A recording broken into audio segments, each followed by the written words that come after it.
एकटा थांबलेला मी आणि तिथं एखादी हुबेहूब एखादी मुलगी माझ्यासोबत थांबलेली आहे असं दाखवलं। एक AI जनरेटेड फोटो तुमचं आयुष्य कसं उद्ध्वस्त करू शकते हे आपण आज पाहूया। Google AI स्टुडिओमध्ये आपण इथे आलेलो आहोत। Google AI स्टुडिओमधून आपण हा फोटो आता जनरेट करणार आहे।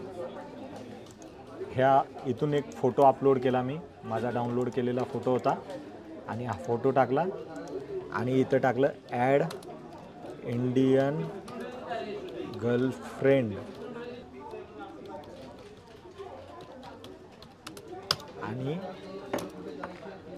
थोड्याच वेळात तुम्ही पाहाल इथे एक फोटो जनरेट होईल आणि हा माझा साधा फोटो आहे। मी एकटा आहे मॉलमध्ये थांबलेला आणि हा माझा फोटो आणि हे बघू शकता तुम्ही AI काय केलं।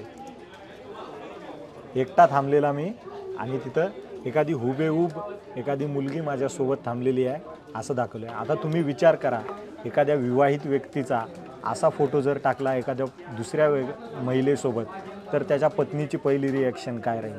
तुम्ही विचार करा, एखाद्या मुलाचं लग्न जमलं आहे, एखाद्या मुलीचं लग्न जमलं आहे आणि तिचा असा फोटो AI जनरेटेड केला आणि तिच्या होणाऱ्या पतीला किंवा पत्नीला पाठवला तर काय होऊ शकते? तर मी तिथं माझ्या हातामध्ये एखादी दारूची बाटलीसुद्धा दाखवू शकतो, माझ्या हातामध्ये सिगरेटसुद्धा दाखवू शकतो। म्हणजे AIचा किती मोठ्या प्रमाणात मिसयूजसुद्धा होऊ शकतो। जर त्याचा चांगला उपयोग आहे तर त्याचे साईड इफेक्टसुद्धा आहेत। जर तुमच्याकडे असा काही फोटो आला तुमच्या ओळखीच्या व्यक्तीचा तर सर्वात अगोदर त्याची खात्री करा तो फोटो AI जनरेटेड आहे का नाही। तुम्हाला असा AI जनरेटेड फोटो ओळखायचा असेल तर त्याच्या कोपऱ्यामध्ये हा लोगो बनलेला असेल।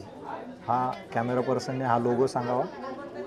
काही ॲप आहेत जे ते वॉटरमार्क पण वापरत नाही आहेत, तर त्यामुळे AIचा वापर करताना सांभाळून करा आणि काळजीपूर्वक करा।